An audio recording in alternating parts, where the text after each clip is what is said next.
upside is really cool. So fancy. So fancy. And is it just me? Or did my screen get a lot bigger from last month? Huh. That's odd. This is a nice big screen. Wonder what happened. But uh-oh. I hear him coming again. Boy, that guy, I tell you, he keeps saying some crazy stuff and ugh. Well, here he comes. I wonder what he's gonna say now.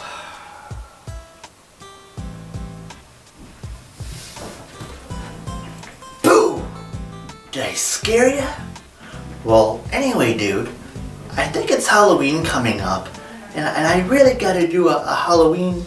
And I think should I do a Halloween themed game or a regular game?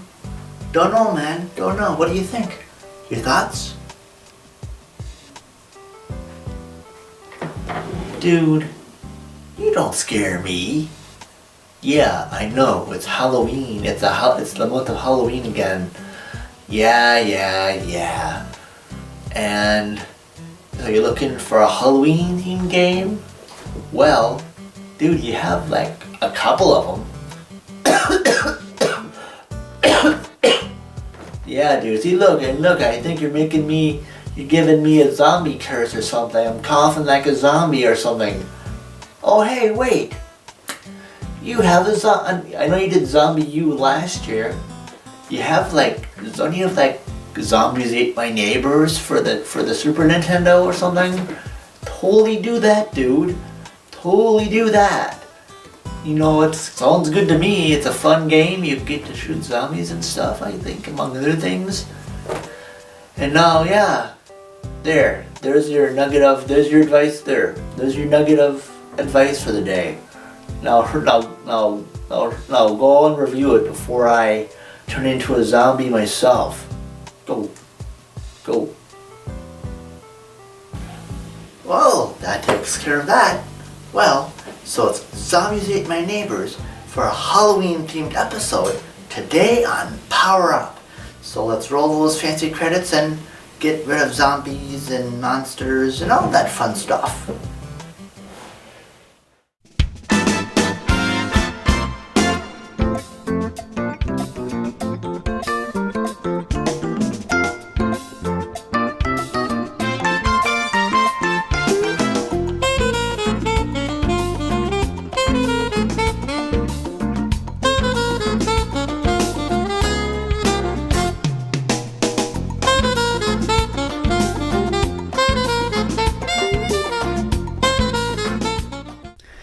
Zombies Ate My Neighbors was released in 1993 for the Super Nintendo.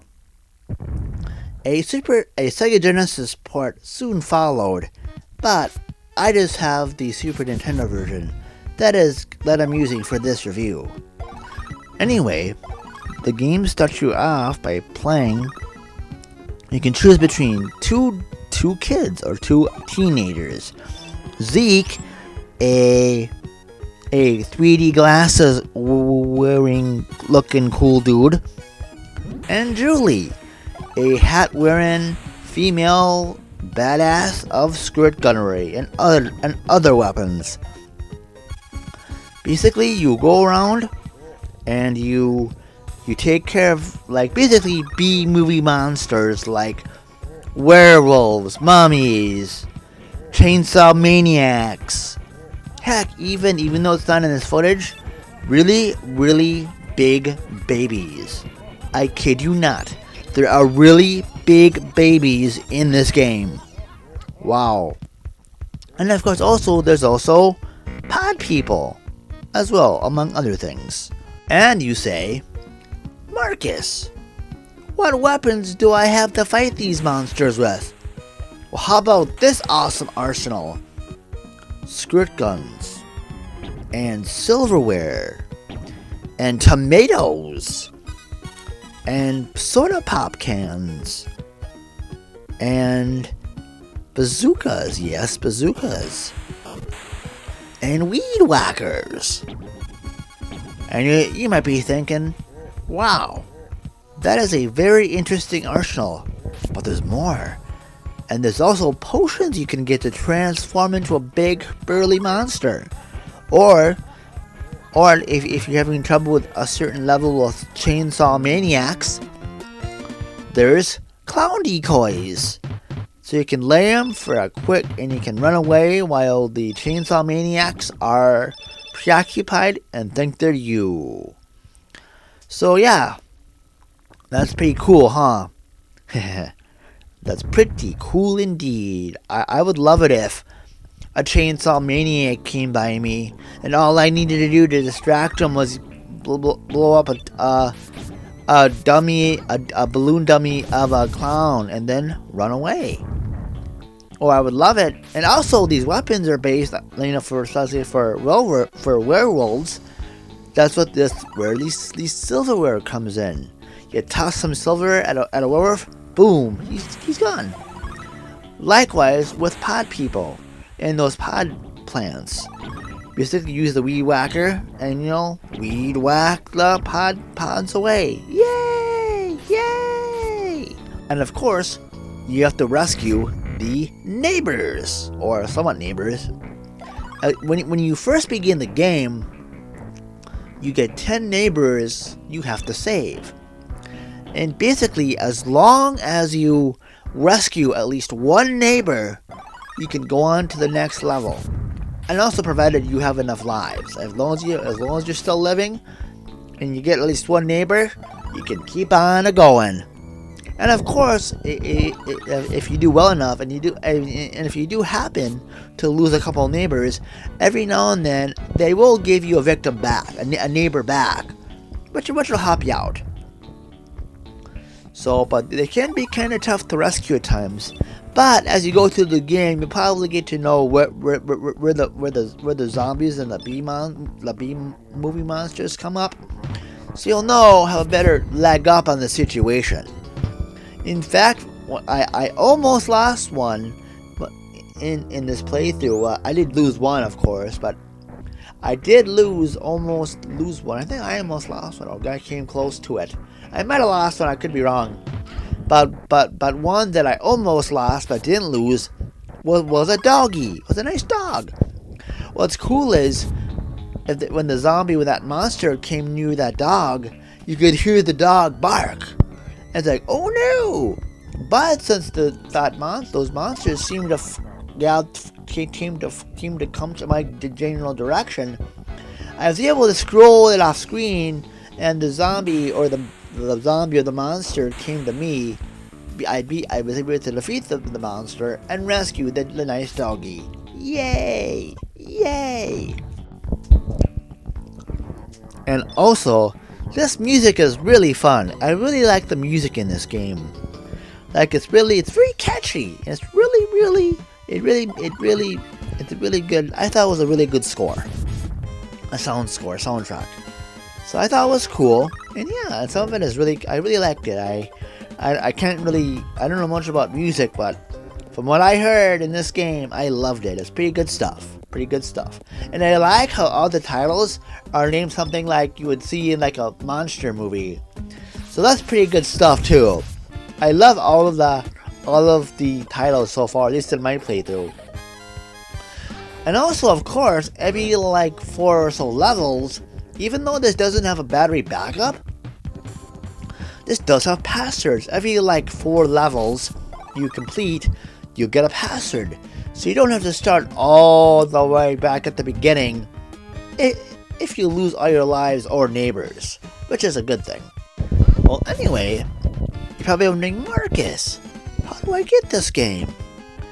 Well, it was on the Wii Virtual Console, but sadly, the Wii Shop channel, it will be closing early next year. Granted, it's still up, but unless you bought this game previously, you can't buy it with Wii Shop points because, of course, you can't use Wii Shop points anymore, which is kind of sucky.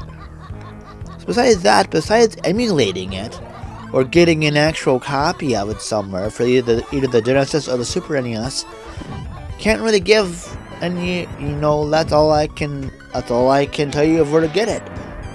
And this game did get a sequel known as Ghoul Patrol, but I don't have that game, and so maybe I'll get it in the future. Who knows? And this gameplay style was also used in the Sega Saturn and Sony PlayStation game Herc's Adventures. That too I have not played, or really seen, but I heard good things about that game too. I mean, maybe I'll have to buy it but I hear that game's really expensive.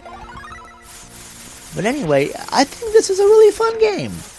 If you can get it, if you're able to play this game, of course, play it with a second player. It's a lot more funner.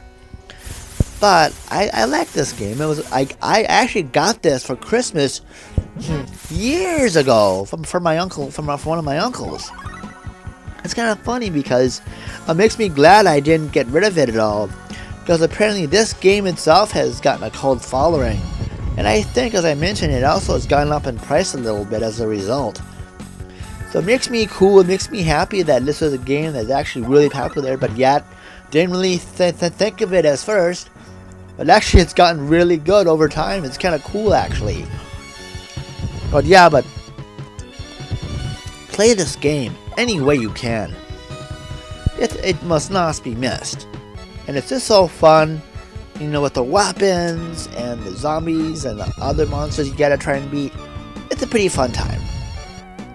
So anyway, of course, my recommendation scale is highly recommended.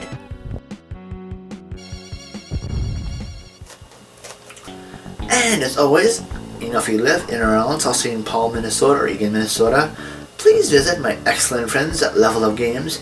And also they have another store called Mead Hall, which I don't know if those sell games, but I think they sell comics and tabletop board games, as do the South St. Paul and Eagan Level Up locations. Besides video games, those two locations also do tabletop board games and geeky stuff and all that fun stuff. Anyway, here's one of the locations. Hello. And one of the addresses. And then it'll change. And here's the other location's picture and address. Hello. And if you're seeing this on YouTube, awesome. And if you like what you see and you haven't subscribed yet, please do so if you could. And I have an Instagram account, a Twitter account, and a Facebook fan and group page. And that stuff's down below as well. Hello. Well, thank you so much for watching, and stay tuned for another episode of Power Up.